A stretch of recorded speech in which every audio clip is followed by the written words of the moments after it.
Welcome on scholar संघ। आज के सेशन में हम डिस्कस करेंगे class 8 chapter 6 combustion and flame के कुछ एमसीक्यूज। अबाउट 25 क्वेश्चंस हम इसमें एमसीक्यूज करेंगे, डिस्कस करेंगे विद आंसर्स। तो स्टार्ट करते हैं आज की सीरीज बिना किसी देरी के। The first question of this series, name the chemical process in which a substance reacts with oxygen to give off heat and light. वो कौन सा केमिकल रिएक्शन किस कहते हैं जिसमें कोई भी सब्सटेंस, कोई भी चीज जब ऑक्सीजन के साथ रिएक्ट करती है तो क्या देती है हमें, हीट और लाइट। तो option A combustion, B flame, या सी सेडिमेंटेशन, या डी नन ऑफ दीज। तो option A is the right answer, combustion. Combustion वो प्रोसेस है जब हमारा कोई भी सब्सटेंस ऑक्सीजन के साथ मिलता है, मतलब कोई भी चीज, जैसे वुड ही मान लीजिए, वुड को जब हम इसको ऑक्सीजन सप्लाई करेंगे, ठीक है, तो वो क्या देगा, हीट और लाइट देता है। जैसे हम आग जलाते हैं तो क्या देगा हमें, हीट और लाइट देता है। तो उस प्रोसेस को क्या कहा गया हमने, कंबशंस। तो option A is the right answer. Question number 2, water is not suitable for firing involving. Water किस में नहीं ठीक रहेगा अगर कहीं आग लग रही है, किस में इन्वॉल्व नहीं होना ठीक नहीं होता। Option A oil, B petrol, C both A and B, या डी नन ऑफ दिस। तो ऑब्वियस है भाई, वाटर है तो आग और पानी जो है वो इसके ऊपर तैर जाते हैं। तो अगर हम कहीं आग लग रही है और ऑयल और पेट्रोल की वजह से आग लगी है, अगर हम वहां पे पानी डाल रहे हैं तो उसका नन ऑफ यूज है। हम उसके लिए कुछ क्यों, वाटर के ऊपर, हमारे जैसे वाटर है उसके ऊपर ऑयल तैरता रहेगा और फिर भी आग लगती रहेगी। तो वाटर का कुछ रोल ही नहीं है। तो water is not suitable for oil and petrol. तो option C that is both A and B is the right answer. Next question और 3 की और चलते हैं। CO2 is stored as a liquid in cylinder at। जो हमारा CO2 है, carbon dioxide, वो सिलेंडरों में मेनली लिक्विड के तौर पे स्टोर किया जाता है। जैसे हमारी CNG सिलेंडर्स में, हमारे जो घर में सिलेंडर्स होते हैं वो किस तौर पे रखे जाते हैं, लिक्विड के तौर पे। तो वो ऐसा क्या होता है, CO2 क्या है हमारी, गैस। और गैस को किस तरह से स्टोर किया जाता है, एज अ लिक्विड। तो वो किस तरीके से, ऑप्शन ए हाई प्रेशर के द्वारा, बी लो प्रेशर, सी हाई टेम्परेचर, या डी लो टेम्परेचर। जब भी हम किसी गैस पर हाई प्रेशर लगाते हैं तो वो क्या हो जाता है, लिक्विड में चेंज हो जाता है। तो option A is the right answer, that is high pressure. अगर हम CO2 पे हाई प्रेशर अप्लाई करेंगे तो वो किस में चेंज हो जाती है, लिक्विड CO2 में। तो A is the right answer.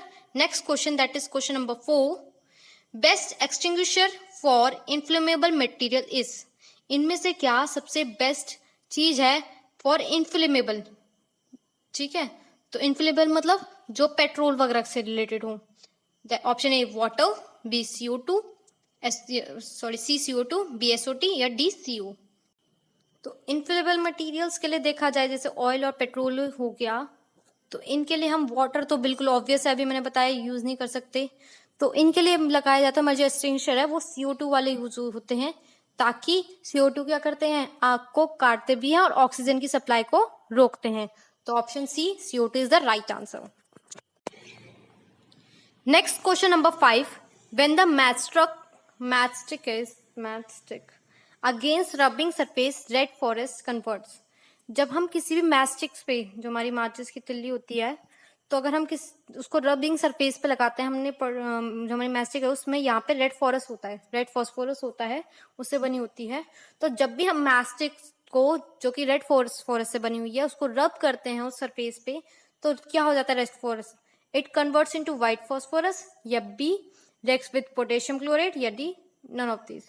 तो जब भी हम मैस्टिक को रब करते हैं, आपने यूज करोगी मैस्टिक, उसको रब करते हैं, तो इसके आगे जो रेड फॉस्फोरस लगा होता है वो किस में चेंज हो जाता है, that was convert into white phosphorus. That is option A is the right answer.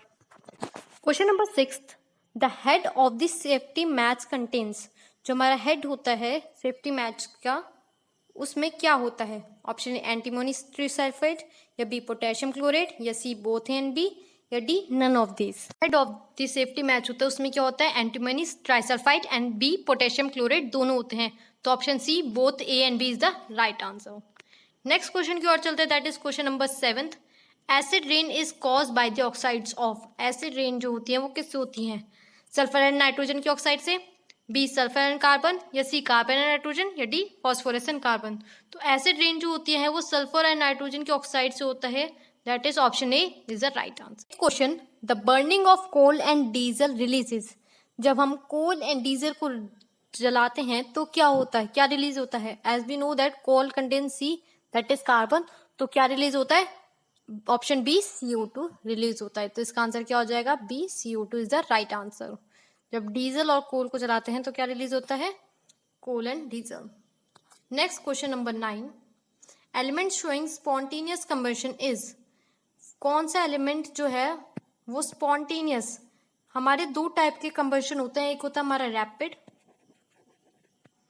और एक होता है स्पॉन्टेनियस। रैपिड जो मतलब तुरंत जल जाए, जब हम कुछ भी हल्का सा स्पार्क दो वो तुरंत जल जाए, जैसे हमारे गैस स्टोव्स होते हैं, हम जरा से हीट देते हैं वो तुरंत स्पार्क हो जाते हैं, जल जाते हैं, तो उन्हें कहते हैं हम रैपिड, जिसमें बिना किसी टाइम के लिए। वही स्पॉन्टेनियस कंबशन वो होते हैं जिसमें हमारा बिना किसी वर्क के, मतलब बिना किसी हमने कुछ कंबशन मटेरियल डाला, अपने आप ही जब आग लग जाती है, उसे कहते हैं स्पॉन्टेनियस कंबशन। जब जैसे बहुत सारा, अगर कोई हाई इन्फ्लेमेबल मटेरियल्स रखे हों, बहुत ही ज्यादा जिनका हाई हो, जैसे हमारा पोटेशियम होते हैं मेनली, उनका जो है बहुत ज्यादा हाई पावर होती है, अगर वो खुले में रखें तो वो जल जाते हैं एयर से रिएक्ट करते ही। तो ऐसे कौन से एलिमेंट्स हैं इनमें से जो क्या दिखाते हैं? स्पॉन्टेनियस कंबशन दिखाते हैं। Option A calcium, B phosphorus, या सी लिथियम, या डी कॉपर। तो इन चारों में से ऑप्शन जो हमारा सी है लिथियम, वो जो है वो सबसे ज्यादा स्पॉन्टेनियस कंबशन दिखाता है। मतलब अगर काफी चीज लिथियम का बहुत सारे एक साथ स्टोर्ड है तो उसमें तुरंत आग लगने की संभावना है। तो option C is the right answer which shows spontaneous combustion. Question number 10, goldsmith uses dash part of the flame for melting gold. जो हमारे गोल्डस्मिथ है वो कौन सा फ्लेम का पार्ट यूज करते हैं ताकि गोल्ड को पिघला सके? मेन वर्ड जो आ जाता है सबसे पहले वर्ड, दैट इज गोल्डस्मिथ। कौन होते हैं? गोल्डस्मिथ मतलब हमारे सुनार। सुनार जो होते हैं जो कि गोल्ड का काम करते हैं, तो वो कौन सा पार्ट ऑफ फ्लेम यूज करते हैं ताकि क्या बना सके? गोल्ड को पिघला सके, बना सके। तो आप इस फिगर में देख सकते हो, ये हमारी फिगर है कैंडल की। इसमें 3 जोन्स होते हैं, एक होता है हमारा सबसे इनर मोस्ट जोन जो कि ब्लैक कलर का होता है, देन मिडिल जोन येलो, और फिर जो आउटर जोन होता है ब्लू, जो कि सबसे हॉटेस्ट पार्ट होता है, वो यूज किया जाता है सबसे ज्यादा हॉटेस्ट पार्ट के लिए। तो हमारे इसका आंसर जो है, जो हमारे गोल्डस्मिथ हैं वो कौन सा पार्ट यूज करेंगे सबसे ज्यादा पिघलाने के लिए? दैट इज ब्लू वाला। और ब्लू वाला कौन सा था? सबसे outer most, that is option A is the right answer, that is outer most. अगर यहाँ पे कलर रिलेटेड पूछ लेते कि येलो, ब्लैक और ब्लू, तो आंसर क्या हो जाता हमारा? ब्लू। नेक्स्ट क्वेश्चन की ओर चलते हैं, that is question number 11, unburned carbon particle causes. जब कोई कार्बन का पार्टिकल है, हमने उसे जलाया और वो पूरा नहीं जला, तो उससे क्या हो सकता है? Option A stomach infection, B respiratory problems, C brain infection, या डी थ्रोट प्रॉब्लम्स। क्योंकि कार्बन जो है अगर पूरा नहीं जला तो उससे काफी ऐसी गैसेस रिलीज होती हैं जो कि बहुत ही प्रॉब्लम होती है हमारी सांस लेने में। तो उससे क्या होता है, क्योंकि ये एयर से मिलेगी और एयर हम इनटेक करते हैं, तो इससे क्या होगी? हमें ऑप्शन बी रेस्पिरेटरी प्रॉब्लम्स हो सकती हैं। तो 11th का answer B is the right answer. Question number 12, calorific value is measured in. जो कैलोरीफिक वैल्यू है किस में नापी जाती है? किलोजूल, किलोग्राम्स, या सी किलोजूल पर केजी, या डी किलोमीटर। तो हमारी जो कैलोरीफिक वैल्यू है वो नापी जाती है option C, that is kilojoule per kg, that is C is the right answer. Next question number 13, calorific value gives the. जो हमने अभी पढ़ा कैलोरीफिक वैल्यू किस में नापी जाती है, वो क्या देती है हमें? Fuel efficiency, amount of heat, yes amount of light, या D none of these.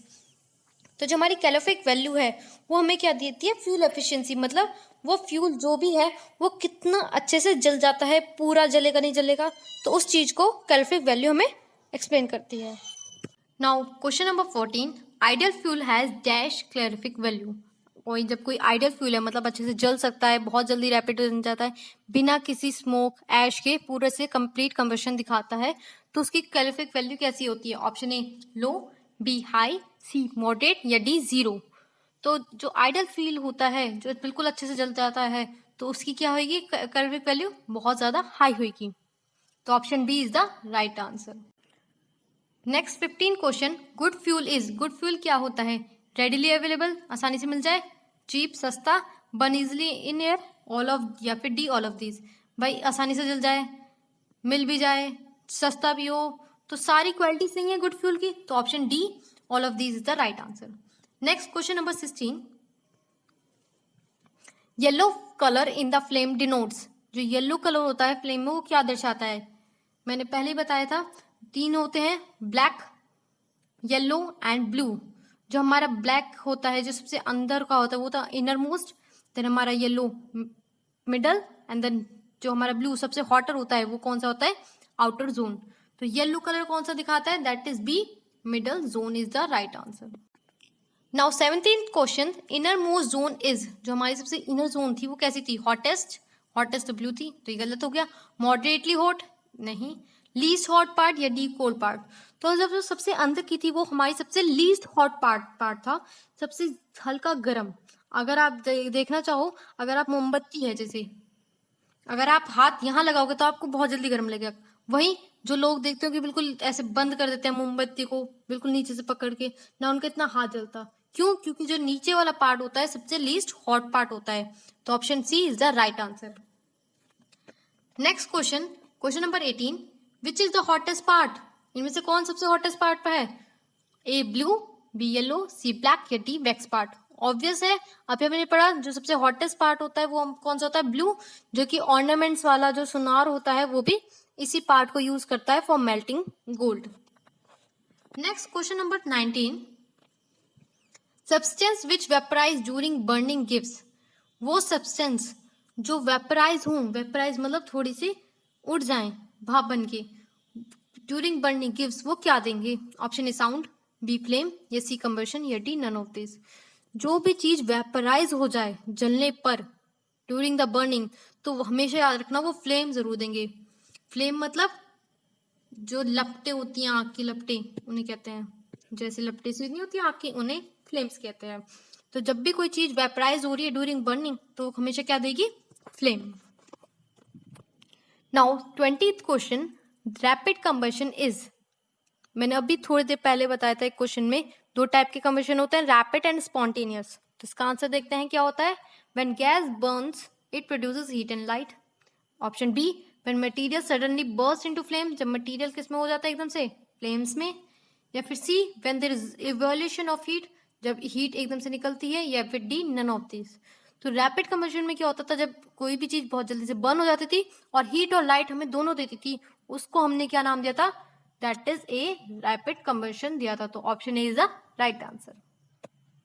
Question, when the magnesium ribbon Burns it produce, जब एक मैग्नीशियम रिबन को जलाया जाता है, मतलब Mg को जलाया जाता है, तो क्या प्रोड्यूस करता है?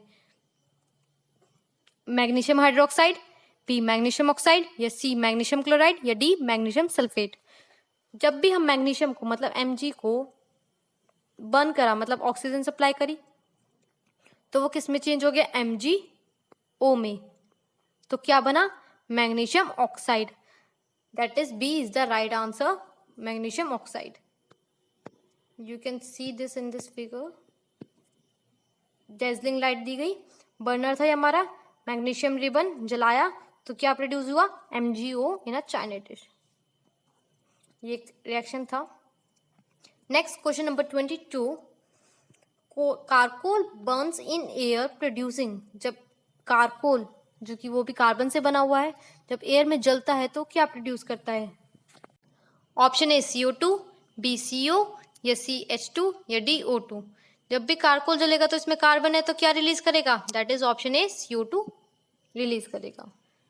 The second last question of this question, that is the lowest temperature at which a substance catches fire is called its, सबसे न्यूनतम टेम्परेचर, तापमान जिस पर, सबसे कम टेम्परेचर जिस पे कोई भी चीज तुरंत आग पकड़ ले, उस टेम्परेचर को क्या कहा जाता है? Option A boiling point, C melting point या सी इग्निशन टेम्परेचर या डी क्रिटिकल टेम्परेचर। आपने अगर ध्यान दिया हो, जैसे आपने कुछ एक लाइटर था, लाइटर जैसे सिगरेट वगैरह जल जाती है नॉर्मली, वो लिया अपने हाथ में, आपने एक पेपर को जलाना चाहा तो पेपर क्या हो गया? तुरंत बंद हो गया। वहीं आप ले रहे हो एक मेटल रॉड, नहीं तो मेटल नहीं तो कुछ भी ऐसा कुछ वुडन रॉड मान लीजिए, वुडन की एक मोटी सी लकड़ी, आप उससे कोई से जलाने की कोशिश कर रहे हो, क्या वो तुरंत जल जाएगा? नहीं ना। क्यों? क्योंकि इसका टेम्परेचर अलग है जलने वाला और इसका अलग। उस टेम्परेचर को, वो सबसे छोटा न्यूनतम टेम्परेचर, सबसे कम टेम्परेचर पे जिसपे कोई भी सब्सटेंस कैचिंग फायर आसानी से जलने लग जाता है, उस टेम्परेचर को हमने कहा गया इग्निशन टेम्परेचर। इसका इग्निशन टेम्परेचर पेपर का अलग होगा, इस वुडन का टेम्परेचर अलग होगा इग्निशन टेम्परेचर। इस वजह से ये दोनों अलग अलग तापमान पे जलते हैं। तो that is C ignition temperature, जो कि क्या है, सबसे स्मॉलेस्ट टेम्परेचर, लोवेस्ट टेम्परेचर जिसपे कोई भी पार्टिकल, कोई भी चीज तुरंत आग पकड़ ले, उसे क्या कहते हैं, ignition temperature. Next move to our last question of this series, that is which of the following has lower ignition temperature. इनमें से किसका लोअर इग्निशन टेम्परेचर होगा? लोअर इग्निशन टेम्परेचर मतलब जिसका सबसे कम, मतलब जो जरा सी ही हीट पे देके जल जाए, वो किसका होगा? जरा से लोअर इग्निशन टेम्परेचर तो समझ में आ गया कि सबसे कम टेम्परेचर जिसपे वो जल जाए। वो कह रहे सबसे कम ऐसा कौन सी चीज है जो जरा से ही टेम्परेचर देते ही वो जल जाए? तो कौन होगा? Option A wood, B paper, C vegetable oil, या D kerosene oil. All we know that जो इनफ्लेमेबल पार्टिकल्स होते हैं, जो मतलब तुरंत जल जाते हैं, वो बहुत जल्दी टेम्परेचर पे जलेंगे। तो हमारा जो केरोसिन ऑयल, पेट्रोल, ये सब क्या है? इनफ्लेमेबल पार्टिकल्स है। तो इनका जो है इग्निशन टेम्परेचर सबसे कम होता है। तो option D kerosene oil is the right answer. तो आज के लिए इतना ही। For more video like this, please stay connected with Scholar Shank. Thanks for watching. Please subscribe for more videos.